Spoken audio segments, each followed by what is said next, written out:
Bonjour à tous, bienvenue à ce webinaire Comment écrire. C'est organisé par la Société internationale pour le sida. Et avant de commencer ce séminaire, on aimerait remercier bien sûr tous les participants et les organisateurs de ce webinaire. Je m'appelle Alberto Rossi, je suis le directeur général du JIAS. Et il y a Brooke qui est avec moi également. Bonjour, je suis directrice à Genève. Je suis aussi professeure à l'Université d'Amsterdam. Et voilà, je suis vice-directrice du JIAS. Voilà donc l'ordre du jour pour aujourd'hui. Ce webinaire sera structuré en deux parties. Tout d'abord, la première partie, on va parler donc du manuscrit. Nous allons présenter le JIAS. Nous allons ensuite plonger un peu dans le vif du sujet et nous allons parler de la structure du manuscrit. Dans la deuxième partie, eh bien, nous allons voir quel est le processus donc de choix pour un journal, comment soumettre un manuscrit et aussi quelques prises de décision en ce qui concerne l'édition du document. Donc, nous espérons que vous allez pouvoir en apprendre davantage par rapport à la manière dont on doit structurer, soumettre un manuscrit. Alors, juste quelques notes donc d'ordre pratique par rapport à ce webinaire. Il y a une section questions-réponses. Donc, si vous avez des questions, vous pouvez d'ores et déjà les soumettre. Bon, vous pouvez en prendre note, les soumettre dans la fonction chat. Et à ce moment-là, eh bien, nous allons en choisir quelques-unes et nous y répondrons à la fin. L'enregistrement de ce webinaire sera ensuite disponibilisé grâce à la plateforme IAS+. Si vous avez des questions par rapport à cet atelier, eh bien, n'hésitez pas à nous envoyer donc un email à cette adresse que vous voyez donc à l'écran. Alors, juste en guise de présentation à ce journal, donc qui demeure en anglais Journal of the International AIDS Society, notre objectif, eh bien, c'est la dissémination des recherches essentielles par rapport au VIH/SIDA. Notre journal est en ligne et révisé par les pairs, son accès est donc ouvert, c'est multidisciplinaire. On étudie les sciences sociales, les sciences comportementales. Notre objectif, finalement, eh bien, c'est de transmettre des opportunités de renforcement des compétences. Alors, la question qui se pose, pourquoi est-ce que vous pouvez avoir intérêt à publier un article? Et ça, eh bien, c'est justement euh, très important comme question. Il y a un point de vue d'ores et déjà scientifique. Les résultats, eh bien, ne sont pas publiés. Les résultats qui ne sont publiés signifie en quelque sorte que, eh bien, la recherche n'a même pas eu lieu. Donc, c'est important de publier ces recherches afin que tout le monde puisse en bénéficier. Et pendant ce webinaire, eh bien, nous allons bien sûr faire en sorte que cela soit aussi interactif que possible. Nous allons bien sûr vous poser des questions. Vous allez pouvoir y réfléchir, y répondre. La première question qu'on a pour vous aujourd'hui, c'est qu'est-ce qui rend un sujet intéressant? Qu'est-ce qui fait en sorte qu'un manuscrit soit intéressant? Est-ce que c'est parce que son sujet est intéressant? Est-ce que, eh bien, c'est en raison de la taille, de l'échantillonnage? Est-ce qu'il s'agit d'une question scientifique qui est une bonne question scientifique? Est-ce que cela stimule l'intérêt ou, eh bien, toutes les réponses? Vous avez quelques secondes pour répondre. Voici le premier sondage donc, qui est lancé en ligne.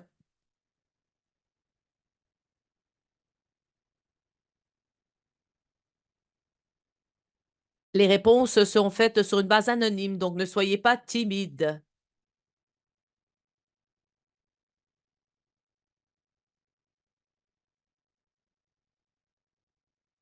Encore 10 secondes.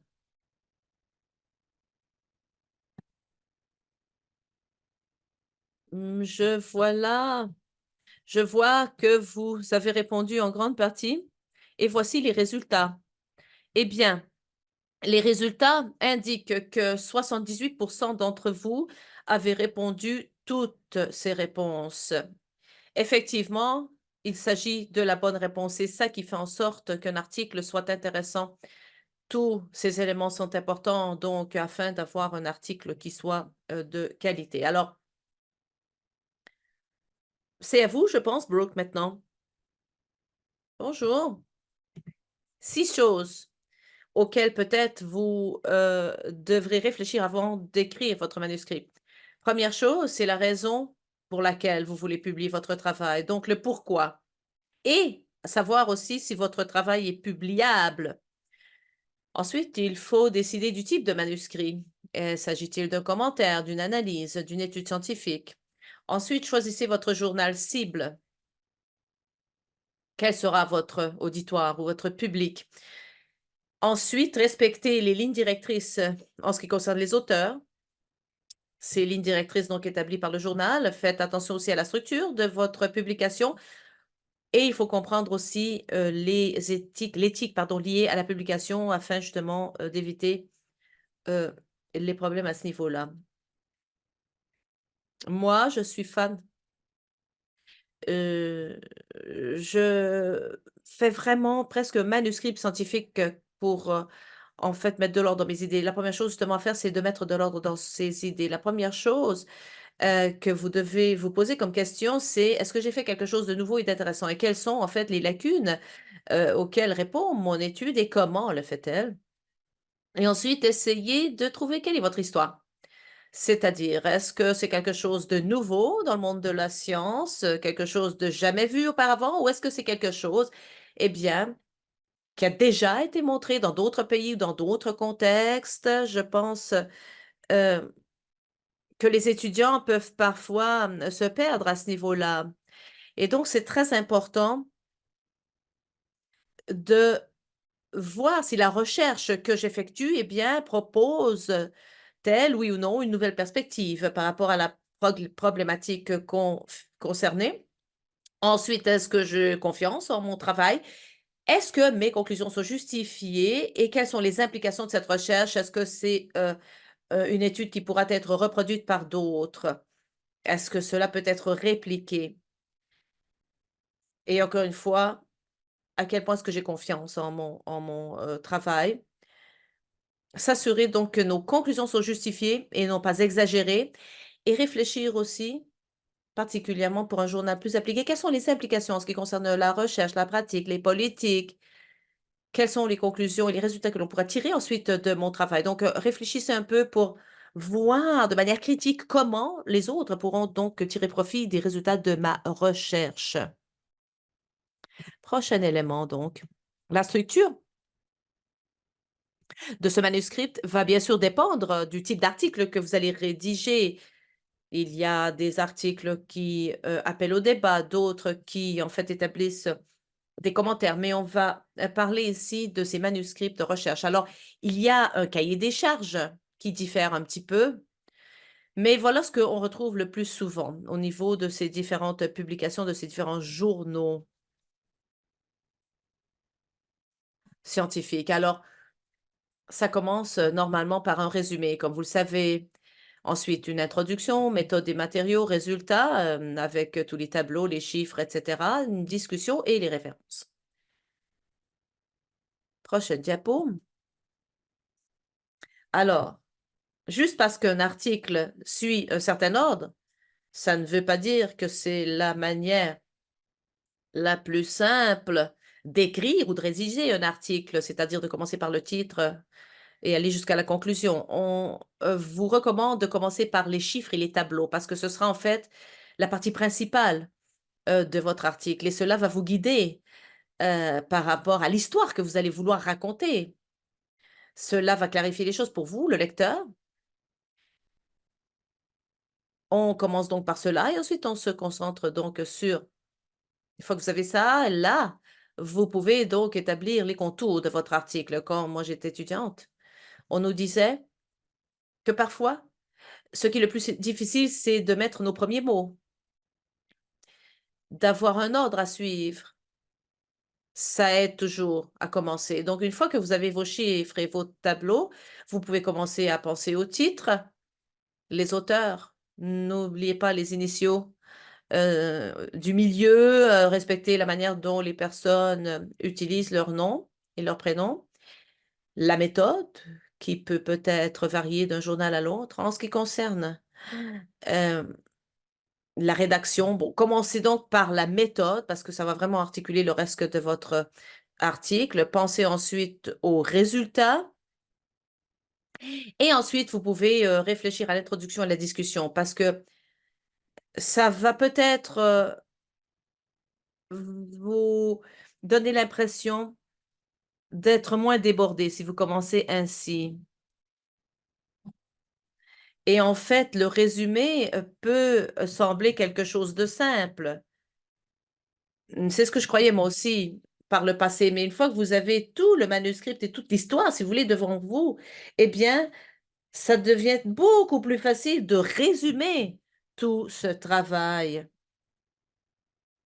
Et ensuite, vous pouvez suivre avec, les reconnaissances, les remerciements et les références.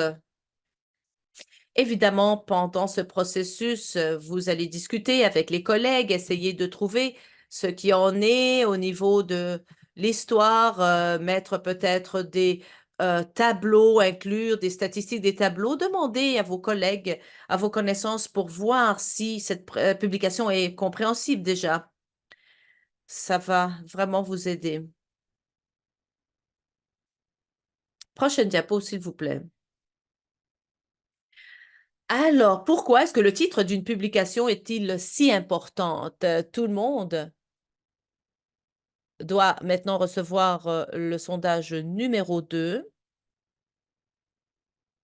pour y répondre. Alors, je traduis. Pourquoi est-ce que le titre d'un manuscrit est-il aussi important? Première réponse, c'est la partie la plus souvent lue. Deuxième, c'est souvent la seule partie qui est lue. Troisième réponse, cela, donc donne des informations de base, ça aide les lecteurs à décider s'ils veulent poursuivre la lecture. Quatrième, c'est comme une mini publicité par rapport à votre publication. Et la cinquième, réponse, c'était toutes ces réponses. Donc 50% des répondants ont dit toutes ces réponses et il s'agit effectivement, de la partie la plus souvent lue, la seule lue souvent et cela, fournit des, informations de base par rapport à savoir si le lecteur, désire poursuivre ou pas la lecture de ce document.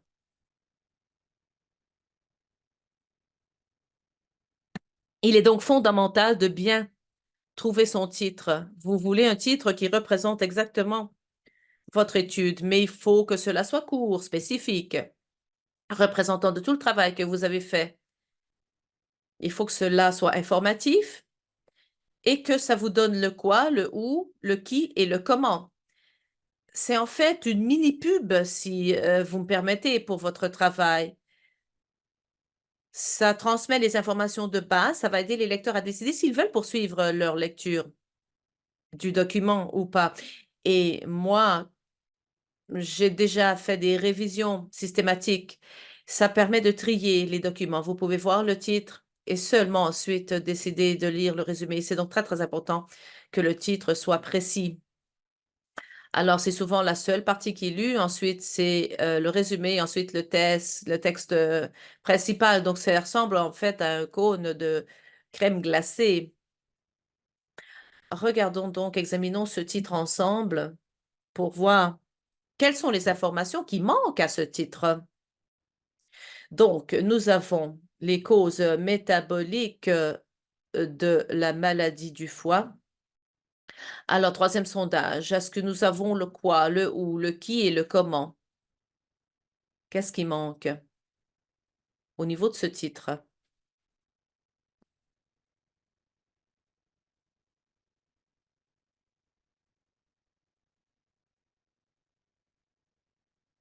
Je vous donne encore quelques instants et voyons les résultats. Le comment, exactement. Alors, la plupart des répondants ont dit que c'était le comment qui manquait. Le quoi, c'est les causes métaboliques de la maladie hépatique qui, parmi les adultes vivant avec le VIH, ça c'est le qui, le où, dans les pays à faible et moyen revenu, et ce qui manquait, c'était le comment. Quel type d'étude est-ce qu'on fait? Ici, donc, il s'agit d'une étude de plusieurs sections Donc vous pouvez maintenant voir que ce titre répond bel et bien à toutes les questions. Merci Brooke. Alors maintenant, nous savons ce que doit composer le titre. Ensuite, nous allons parler du résumé. Alors là, le résumé est une version courte de votre article. On aimerait dire qu'il s'agit ici d'un résumé indépendant. Vous voulez que le lecteur puisse savoir exactement ce que vous avez fait tout simplement en lisant ce résumé. C'est pour ça qu'on appelle ça un résumé indépendant ou qui se tient tout seul, si vous voulez. Donc, voilà une structure qui est assez universelle, qui est respectée dans toutes les conférences auxquelles vous pouvez participer. Il s'agit tout d'abord de l'introduction, c'est la description du problème, la connaissance ou les manques de connaissances et les objectifs, les méthodes qui ont été utilisées, méthodologies utilisées, l'approche, les résultats, donc les résultats, qu'est-ce que votre recherche a trouvé comme résultat, et les conclusions. Donc, quels sont les principaux résultats, les applications et les recommandations? Alors, c'est quelque chose de bref, hein. Vous avez seulement quelques mots. Par exemple, dans notre journal, c'est 350 mots. Donc, il faut vraiment faire court. On vous recommande de ne pas déborder de votre sujet. Si quelque chose n'a pas fait partie de votre étude, ne l'incluez pas dans ce résumé. Et n'incluez pas non plus des résultats non significatifs.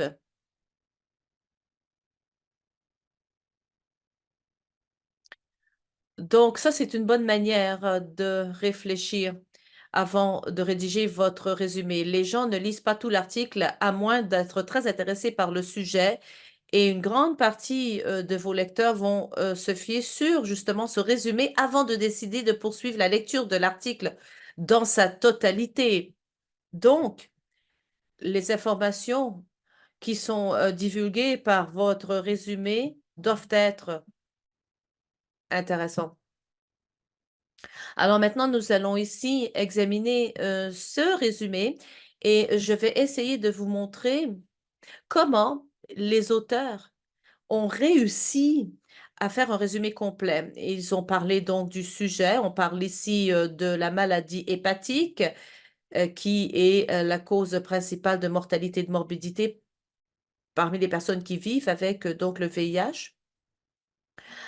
Ensuite, quel est le problème? Le problème, c'est que nous avons des informations limitées par rapport, aux problèmes métaboliques de ces maladies hépatiques. La méthode va donc résumer la manière dont l'étude a été, composée ou construite. L'étude, la période qui est recouverte par cette étude, la population ciblée par cette étude, le contexte de l'étude et les méthodes. Donc, vous voyez que cela compose Hem, est composé par tous ces éléments. Vous avez ensuite les résultats et à la fin, on décrit ce qu'on recherche. Donc ici, il s'agit, d'un résumé très bien préparé, mais il y a cependant quand même un élément qui manque à l'appel. Un élément qui ne figure pas ici, c'est la manière dont vous voulez faire cette étude et ça, c'est l'objectif. Ils ne disent jamais ici dans, ce résumé l'objectif. Donc je pense que c'est très important que ce résumé soit clair au niveau de ses objectifs. Ensuite, on peut, examiner les résultats, les conclusions.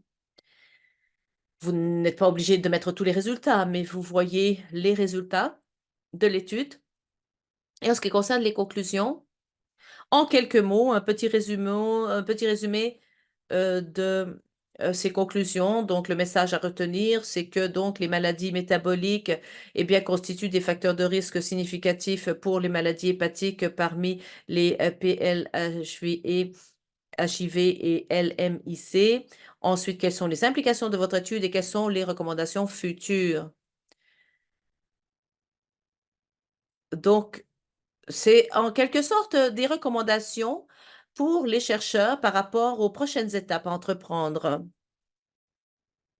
Et vous pouvez voir qu'en 350 mots, eh bien, ils ont réussi à mettre l'essence, donc de l'étude et c'est ça, en fait, l'objectif de résumé. Et je repasse la parole à Brooke. Oui, alors maintenant, je vais passer dans le vif du sujet sur la manière dont on va rédiger ce manuscrit de recherche. Alors, même si on a dit que cela n'est peut-être pas nécessairement l'ordre que vous allez suivre pour rédiger votre manuscrit, il y a tout de même ces éléments qui seront présents. Tout d'abord, l'introduction. Là, il faut être très clair. Quelle est la question de votre recherche? Malheureusement, la plupart des articles de journaux ou la plupart des personnes qui écrivent ces articles suivent une formule, on va dire. On parle du sujet. Quel est le contexte? Qu'est-ce qu'on connaît déjà par rapport à ce sujet? Quel est l'état des lieux, on va dire? Et ensuite, le défi. La nature et l'importance de cette lacune en termes de connaissances que vous allez donc combler. Et la dernière partie, c'est l'objectif de l'étude. Qu'est-ce que vous essayez finalement de faire avec cette étude? Pourquoi aussi? Et donc, c'est important de commencer d'une façon très générale, d'aller du général vers le particulier. Donc, vous allez décrire la question et ensuite, au fur et à mesure que vous passez au contexte, au défi et à la question, eh bien, vous devenez de plus en plus spécifique à ce niveau-là. Donc, voici un exemple d'une section d'introduction. Alors, lisons-le ensemble et essayons de trouver quels sont les éléments qui manquent à l'appel. Moi, j'ai identifié quelques éléments pour que cette analyse soit plus rapide, mais prenez quelques instants chacun et réfléchissez aux éléments qui manquent à l'appel au niveau de cette introduction.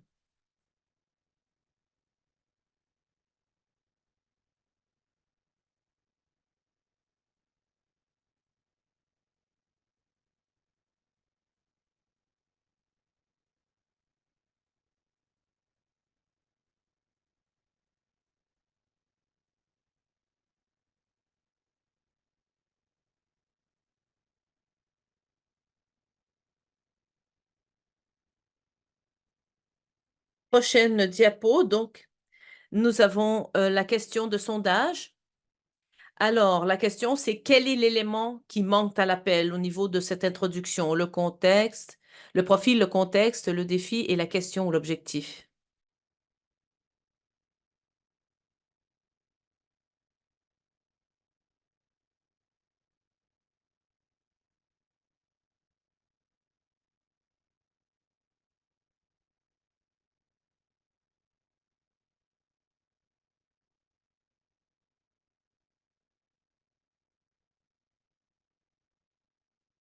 Prochaine diapo.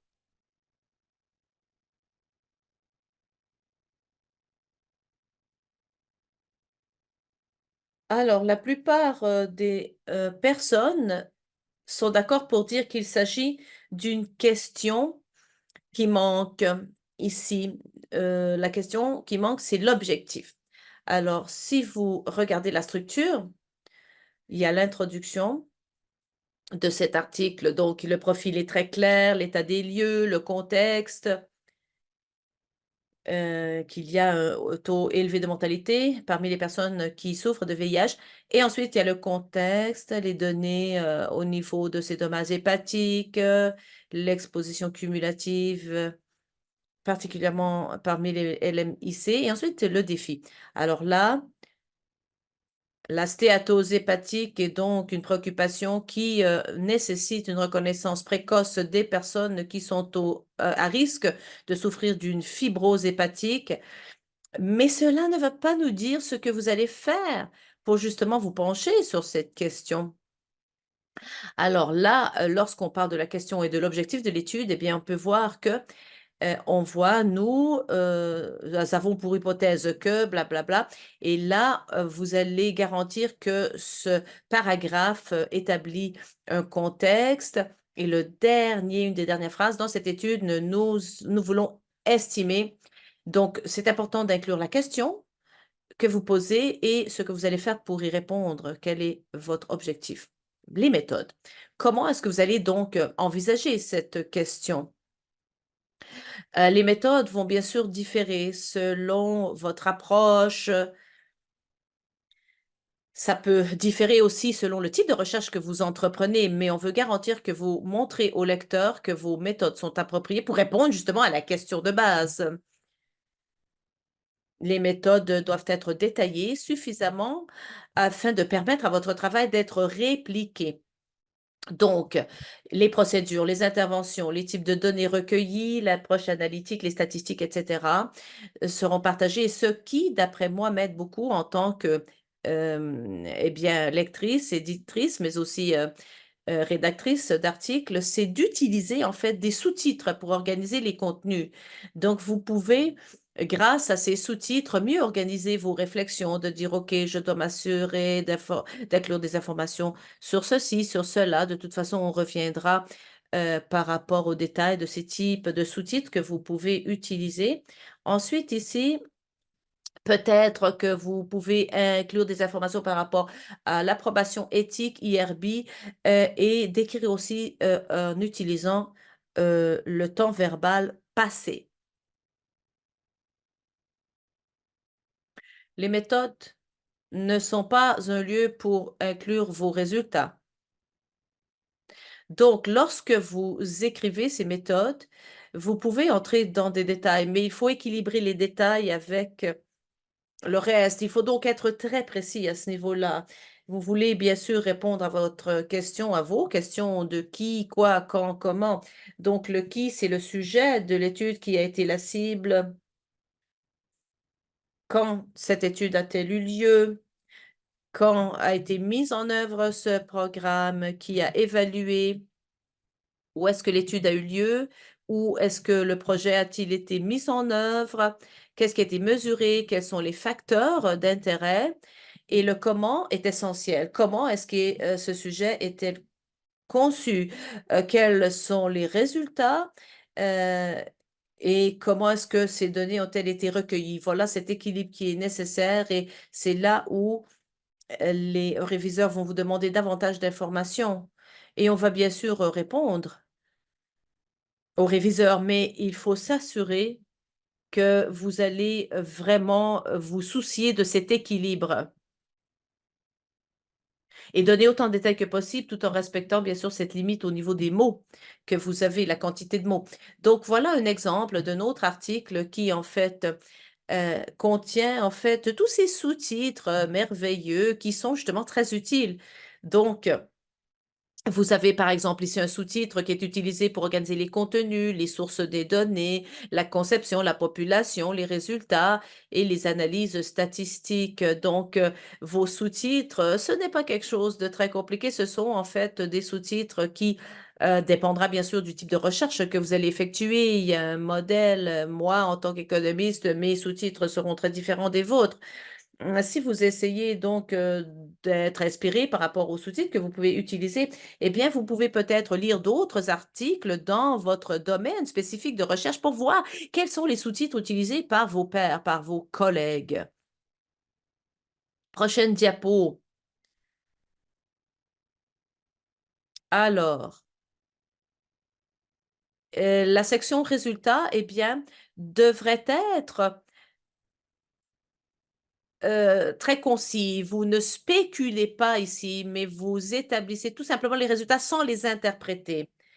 Donc ici, on évite de discuter des résultats, de spéculer.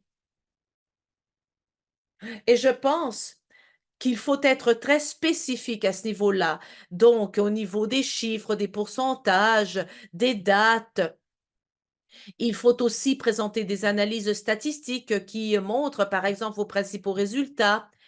Et il faut être très prudent parce que significatif, bon, ben, ça peut vouloir dire quelque chose de précis au niveau statistique, mais essayez d'éviter les termes vagues comme quelques, plusieurs, très peu. C'est assez vague et ce ne sont pas en fait des chiffres qui ont beaucoup de signification. En fait, ce n'est pas suffisamment précis. Essayez d'utiliser des représentations visuelles Cela aide beaucoup le lecteur à mieux comprendre ce que vous avez fait, à mieux illustrer vos résultats et vous ne voulez pas répéter les mêmes données en texte, sous format visuel ou de tableau. Donc une fois que vous avez tout sous format tableau, eh bien, vous n'allez pas tout écrire avec des phrases. Vous pouvez faire référence au tableau et parler des principaux résultats de ce tableau, mais vous ne voulez pas répéter tout ce que représente le tableau grâce à des graphiques. Donc en fait, je pense que ces 2 sections doivent se compléter, mais surtout ne pas se répéter. Et finalement, c'est important aussi, de garantir que le texte, que les tableaux, eh bien, suivent une espèce de flux, on va dire logique. On commence du général et on va vers le particulier.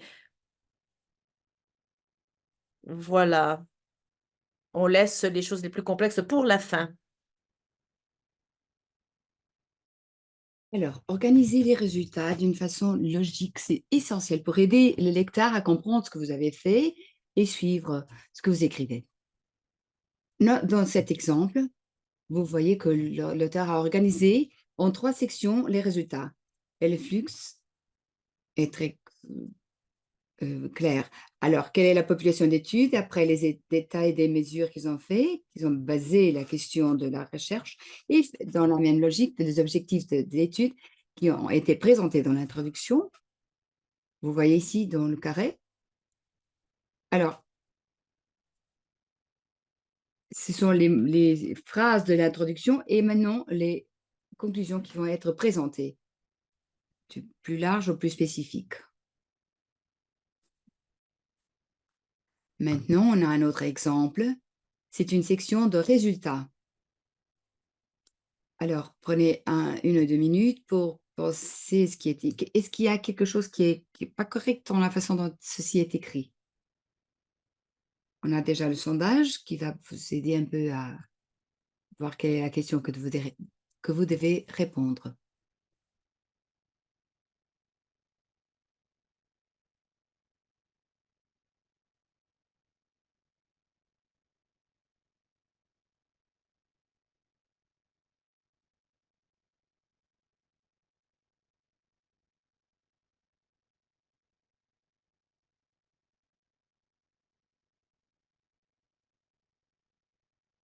Encore 10 secondes pour répondre.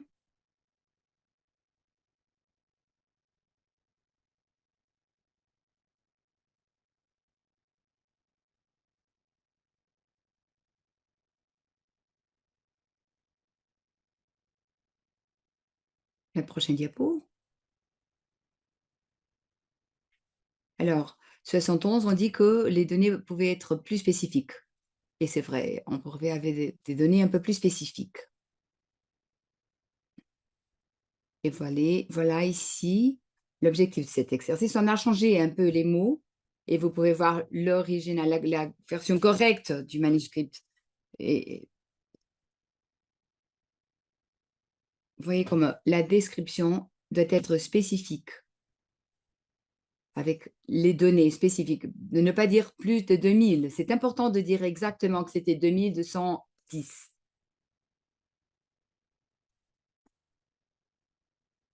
Et c'est pas d'une année à l'autre, montrer quel est le mois de l'année pour tous les paramètres on doit mettre toute cette information et ne pas dire à peu près, mais dire quel est l'âge exact. Alors, de ces 2210 personnes qui avaient le sida, il y a un âge moyen qui avait plus de 50, qui était entre 45 et 56 ans. Et c'est la majorité, c'est 56%, il faut l'écrire. Et quand ils ont dit il y a des différences importantes entre eux, alors maintenant, on montre quelle est la valeur. Et ces différences étaient dans cette valeur. Alors, statistiquement, c'était une différence importante.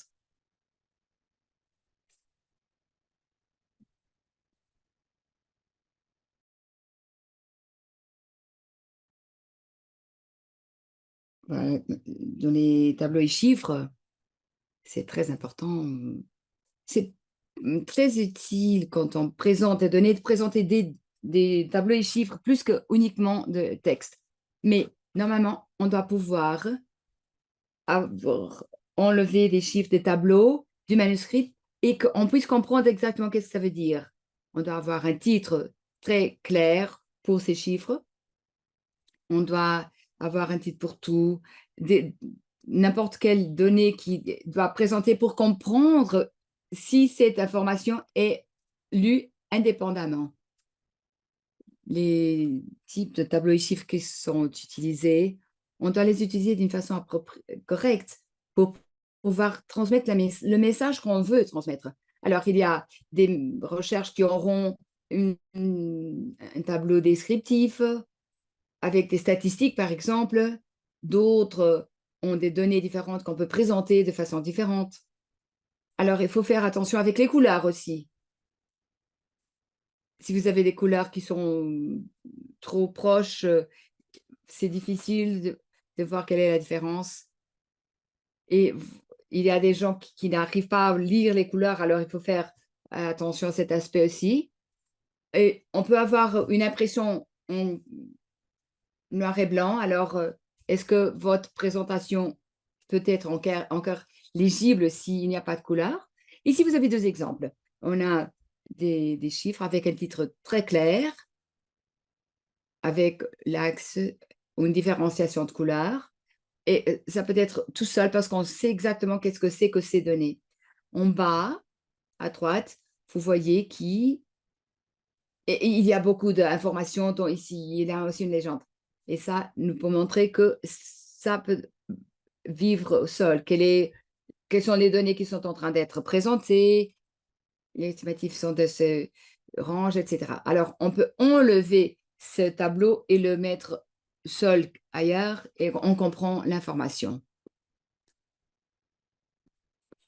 Le prochain diapo. Bon, on a le résumé, on a le titre, les méthodes, les résultats. Maintenant, c'est la discussion. Comment est-ce que ce qu'on a découvert vont dans la ligne de ce qu'on veut faire. Alors, ici, quand on va écrire notre discussion, on veut toucher tous ces aspects. Alors, tout d'abord, est-ce que les résultats adressent la question et comment est-ce que les résultats se comparent avec d'autres études? Est-ce qu'on peut les généraliser? Quelles sont les implications et les limitations de votre étude? Don't exagérer. Si vous avez fait une étude spécifique, il ne faut pas aller trop loin avec les implications et les conclusions.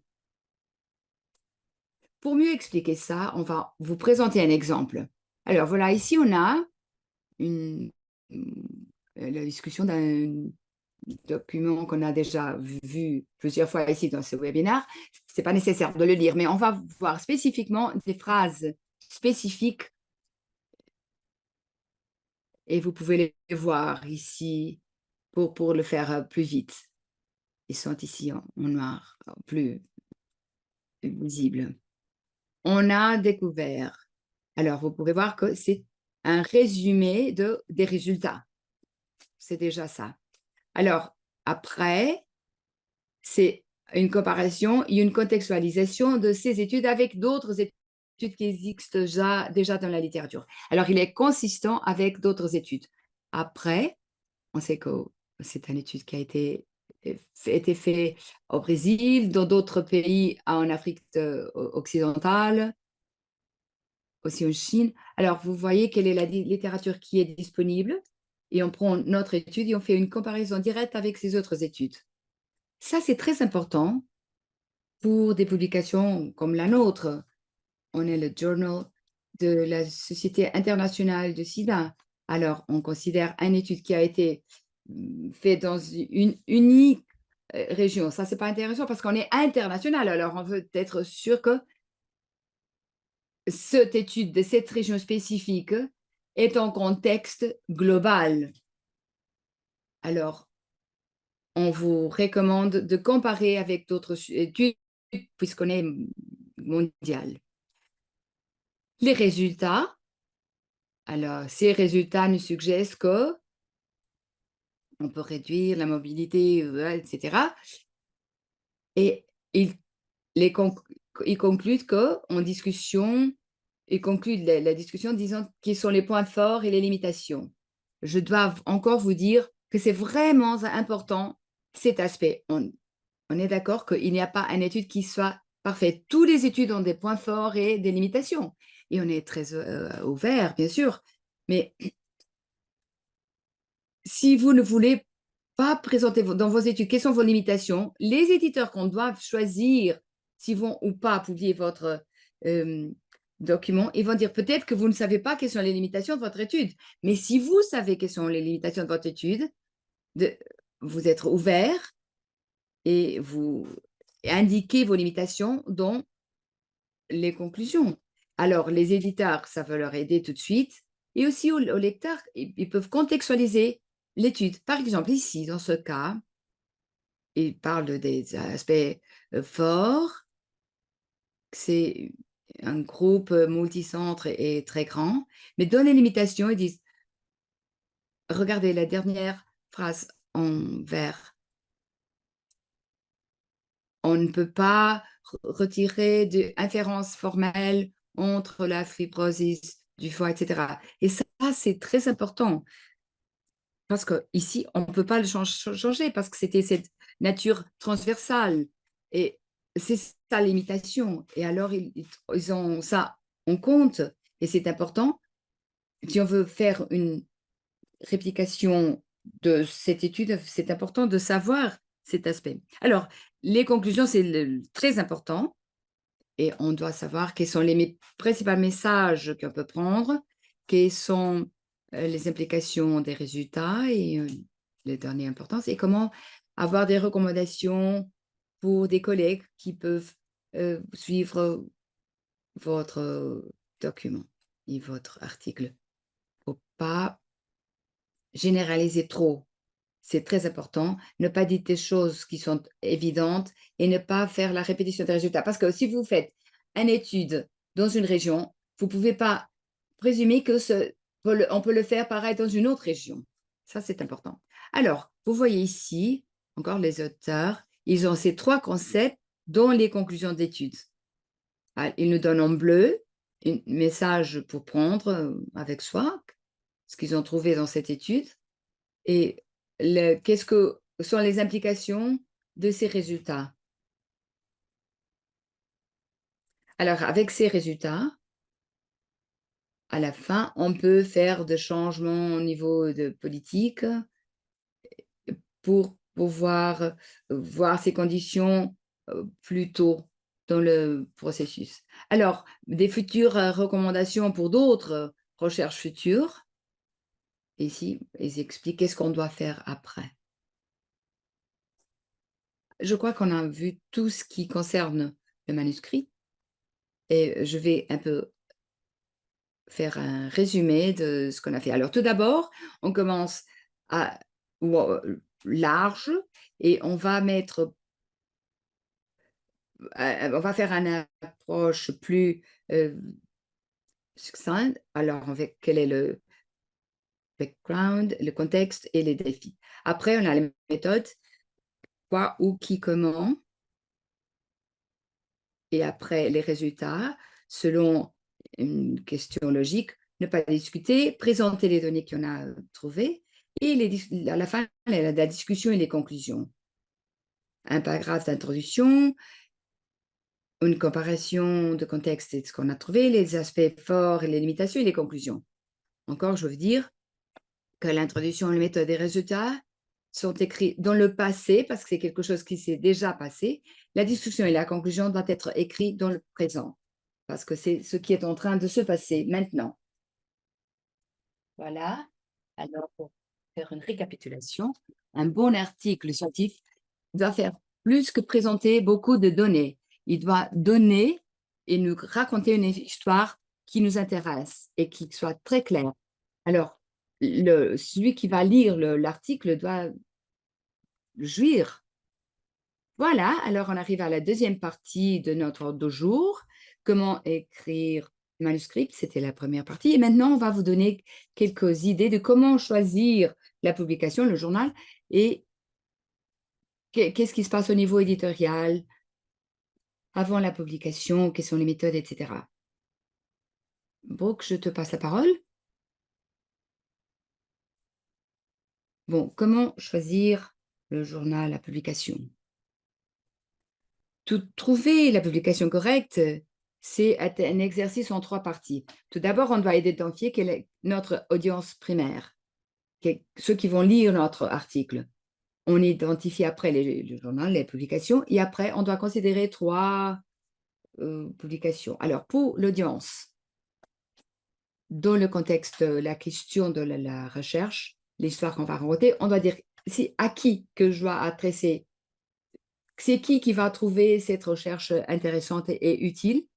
Quelles sont les disciplines qui vont plus dans mon topic? Est-ce que je vais dans une publication de méthode ou de santé, comme par exemple le sida ou...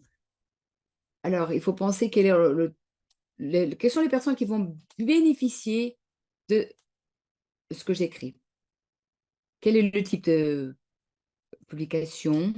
C'était spécialisé, peut-être une publication régionale, locale, selon le contenu qu'on veut transmettre. Il faut aussi penser s'il y a un accès ouvert, si c'est libre accès, ou alors si c'est payé.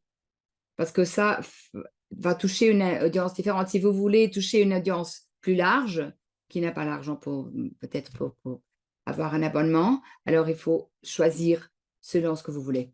Et il faut aussi penser à la réputation de ce journal, qui sont les éditeurs, qui sont les membres du conseil éditorial, ça c'est important. Est-ce que le processus de révision révisé par les pairs est sérieux? Est-ce qu'on a vraiment une révision par les pairs correcte? Est-ce que la publication elle a des services d'index? Alors, on peut après trouver cet article dans PubMed ou d'autres endroits. Et on doit savoir quel est l'impact que ce journal va avoir. C'est important pour savoir quel est l'impact qui va avoir la publication, notre article. Est-ce qu'on doit payer pour avoir une publication? Est-ce que c'est bien indiqué? Combien d'articles est-ce que ce journal va publier? Des milliers, des centaines? Et est-ce que les collègues ont aussi une expérience de soumettre ces articles dans ce journal? Trouver le journal correct où on veut publier. Je l'utilise toujours, cet outil. C'est Jane. Et ça vous aide à avoir une idée de quels sont les journaux qui existent et un peu avoir un rapport avec le titre et ce qu'on veut écrire. Je ne peux pas partager mon écran, voilà. Mais vous pouvez écrire le titre des manuscrits que vous étiez en train de travailler. Vous trouverez alors quels sont les journaux, d'accord avec le titre que vous êtes en train de préparer. Vous avez cette information, par exemple. Vous auriez tous ces journaux différents. Maintenant, le titre de l'article, ça nous donne, vous voyez le titre, et dit, selon ce titre, le journal qui aura des articles publiés dans des thèmes comme celui-là, c'est celui-là. Vous voyez dans ce cas. Mais ici, c'est tellement strict, ça veut pas dire que l'article est approprié ou le journal est le correct pour votre recherche. Alors, quels sont les journaux qu'on peut voir? Comment est-ce que je sais que c'est un match pour mon travail? Alors ici, on peut dire d'autres articles avec des titres qui sont pareils. L'influence de l'article, ça va aussi nous donner ce facteur. Vous voyez ici à droite? Et c'est un outil de l'intelligence artificielle qui c'est en jaune. Ça veut dire, bonne qualité et c'est accès libre. Alors, ça veut dire que les gens vont pouvoir lire et si tu as index, vous voyez Medline Index, alors ça veut dire qu'il y a index et il a une bonne réputation. Alors, pensez vraiment où est-ce que vous voulez publier. Ça, c'est un des premiers pas, très important. Merci, je continue. Ce sont des recommandations qu'on vous encourage à suivre parce que, selon mon expérience, je peux vous dire que très souvent, on a des articles qui ne sont pas au niveau de ce qu'on veut, des exigences, et chaque journal a des exigences différentes. Et alors, on vous recommande toujours, quand vous préparez votre article, décidez avant où est-ce que vous voulez après le publier. Et après, comme ça, selon ce que Broca vous a dit, vous pouvez formater déjà ce que vous voulez écrire. Alors, voyez quel est le journal, voyez les publications plus récentes de ce journal, et vous pouvez aussi utiliser des pages web, les liens qui sont déjà dans le chat, vous pouvez les vérifier. Et on peut partager aussi quelles sont les instructions que le plus souvent sont ignorées. La limitation de mots, par exemple, pour nous, c'est 3500 par article. Si vous envoyez un article qui a 6000 mots, peut-être l'article c'est très solide, mais évidemment, on ne peut pas l'accepter. Alors, il faut être sûr de suivre les instructions. Par exemple, les tableaux et les chiffres qui doivent être dans le texte, à la fin de les textes simplifiés. Alors, c'est très important de suivre tous ces aspects. Les abréviatures, comment est-ce qu'elles sont en train d'être faites, etc. Quelle est la qualité des images, etc. Les formats. Alors, je peux vous dire du point de vue de l'éditeur, si vous suivez tout ça, ça nous montre que vous avez suivi tous ces aspects alors que c'est vraiment, vous avez mis tous les efforts pour écrire bien un article et avoir en compte tous ces aspects. Quelles sont les principales raisons pour la réjection? Par exemple, si vous avez un journal et si vous présentez un article sur le cancer, elle va peut-être pas être acceptée parce que à cause de la portée de l'article. Si on est le sida, c'est pas le cancer. Est-ce que l'objectif de l'étude est bien expliqué d'une façon très claire? Ça, c'est important. Est-ce que les résultats sont importants?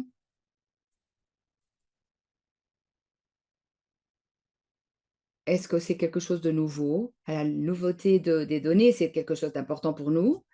Vous pouvez nous donner un état très bien fait, mais qui a des données qui ont été collectées un an avant. On ne peut pas le publier parce qu'on veut avoir des données plus récentes. Est-ce que le design et la méthodologie est valide? Bien sûr, on doit garantir qu'il y a la science derrière l'étude qui est solide. La présentation est de bonne qualité, bon, ça en rapport avec la qualité du langage. Vous comprenez que on ne parle pas tous la langue originelle, mais on doit néanmoins assurer qu'il y a une bonne qualité au niveau de grammaire, de syntaxe, etc.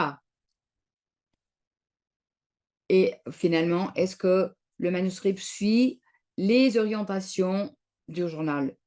Et c'est de ce journal spécifique, parce que chaque journal a des orientations différentes. Et on doit être sûr de suivre les orientations de ce journal spécifique. Et quand on a l'étude, les éditeurs vont voir si c'est bien, alors ils vont le faire réviser par les pairs. Et ici, on vous donne quelques suggestions, comment répondre à cette révision faite par les pairs. C'est important de répondre à toutes les questions qu'ils vont vous poser. N'évitez pas aucun aspect, parce que les éditeurs ou les révisions, ils vont imaginer, tu ne veux pas répondre à la question, et ça, c'est pas bon. Alors, il faut être spécifique et répondre. Si vous recevez une liste de questions, alors vous répondez question numéro 1, et après vous répondez avec un numéro spécifique, des lignes spécifiques très, très claires, parce que le le père et l'éditeur, il a bien compris.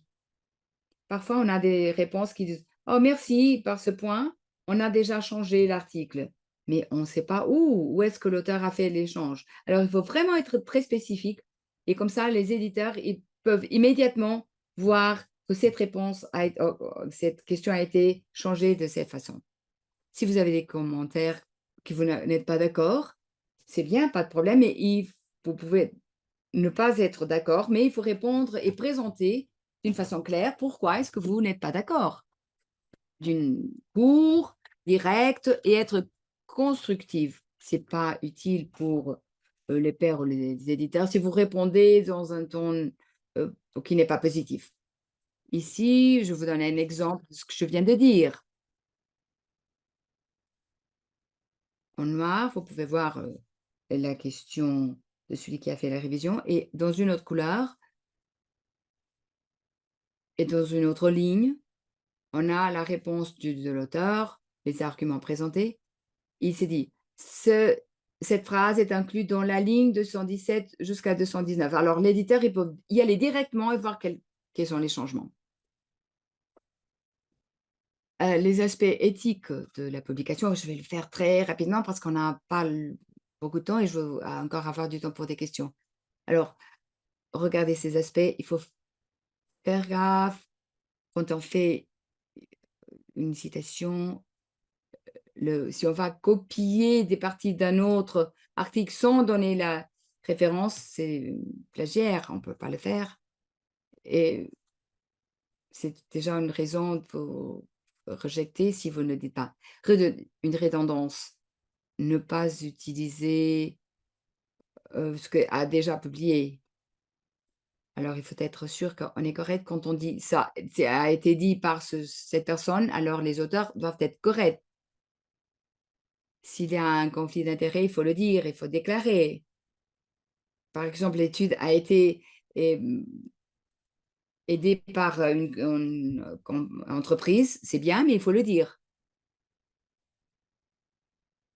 Et là, les violations animales et humaines, c'est pas possible et vous savez qu'il y a des parties des articles que peuvent être présentés. Je dois vous dire qu'on peut très facilement voir des choses qui, ne sont pas correctes. La dernière, c'était le fraude, bien sûr. Ces outils d'intelligence artificielle, ils ne peuvent pas encore substituer les humains. Alors, il faut vraiment faire attention parce qu'on sait tout de suite, que ça t'est arrivé et ça, c'est du fraude. Voilà. Les ressources qui sont utiles, ça, c'est déjà dans le chat. Et maintenant, on a 5 minutes à peu près pour, des questions qui peuvent être posées. Il y a déjà ici quelques questions qui ont été posées dans le Q&A et avant de terminer le webinaire, s'il vous plaît, répondez à le sondage qu'on va vous envoyer. Pour nous, c'est important pour savoir, pour pouvoir nous évaluer, pour pouvoir améliorer notre prochain webinaire, les autres séances qu'on va avoir dans le futur. Alors, je vais arrêter le partage de mon écran. Maintenant, je vais choisir quelques-unes des questions. On doit le faire vraiment vite, mais il y a eu quelques questions sur des études qualitatives. Est-ce que le JIAS accepte les études qualitatives? Bon, on a une limite pour les mots qui c'est un peu supérieur parce que ça veut dire qu'on doit faire des, des citations et ça demande plus d'espace. Si l'article est rejeté, est-ce que je peux le corriger et resoumettre? Bon, vous pouvez le faire, mais vraiment, il faut voir quelles sont les raisons pour lesquelles l'article a été rejeté. Si c'était que parce que l'étude, c'était pas bien fondamenté, il y avait des fraudes et cetera, alors ça veut dire que les éditeurs ne vont pas accepter parce qu'il n'y a rien à faire. pour, surmonter cet aspect. Ou alors si c'est une étude qui est très ancien, même si vous avez utilisé les méthodes et vous admettez encore mais que les données sont déjà anciens, il n'y a rien à faire. Il y avait une autre, et Brooke, si tu vois quelques questions, on peut répondre. Il y avait une autre question, comment est-ce que je fais l'équilibre entre information et la méthode?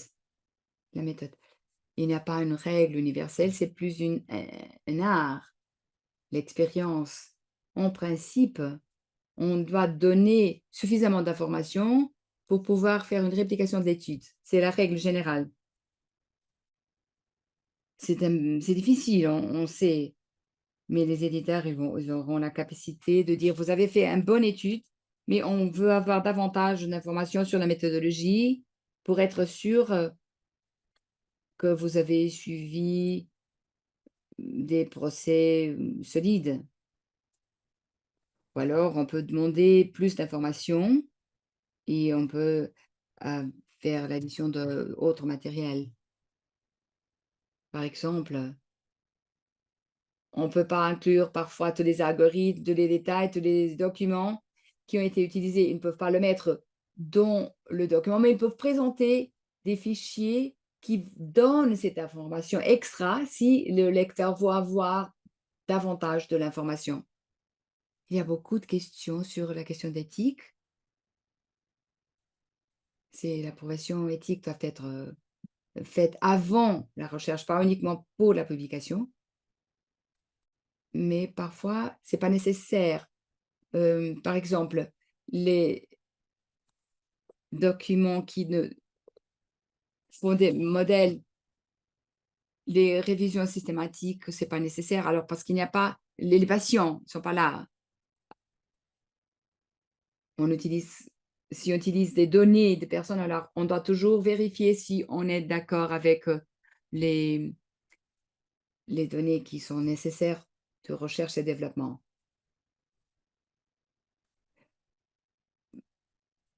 Ce qu'on recommande, c'est qu'on donne importance et on montre quels sont les aspects forts et les limitations, les aspects faibles de l'article.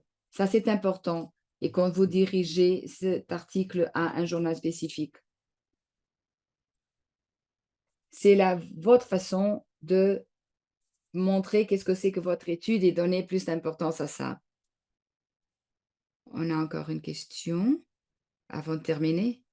C'était une question sur l'éthique pour le processus de révision.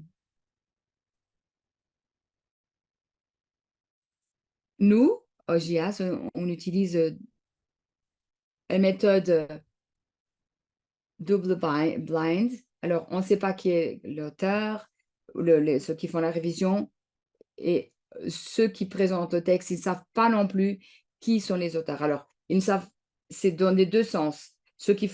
Les pairs ne savent pas qui sont les auteurs et les auteurs ne savent pas qui sont ceux qui vont faire la révision.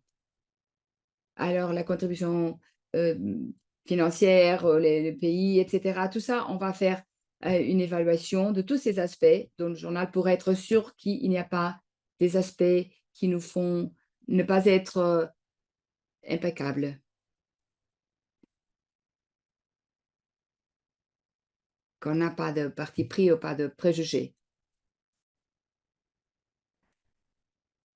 Bon, on est l'auteur, alors parfois, on reçoit des révisions qui sont contraires. Alors, nous savons notre travail et alors comment est-ce qu'on peut faire? Peut-être on peut répondre à celui qui a fait un commentaire dont on est d'accord et après répondre à cette qui a fait une révision qui dit tout le contraire et expliquer pourquoi vous avez choisi cette autre personne qui a fait une révision qui est d'accord avec notre point de vue. Alors, ceux qui font la révision, les réviseurs, ils sont des êtres humains. Alors, on a nos opinions, bien sûr, et on peut aussi parler de cet aspect. Et les réviseurs, ils peuvent ne pas être d'accord entre eux, mais c'est important d'avoir ça d'y penser. Merci de toutes ces questions que vous avez présentées. C'est dommage, on ne veut pas répondre à toutes, mais il y avait plus de 50 questions, des excellentes questions. On va essayer de les inclure, quelques-uns de ces aspects, dans nos prochaines séances. S'il vous plaît, répondez au sondage. C'est très important pour améliorer notre présentation. Et merci d'être présent, d'être ici dans ce séminaire. Et j'espère que vous serez présent dans les prochaines séances. Partagez les informations avec vos collègues et merci de votre temps.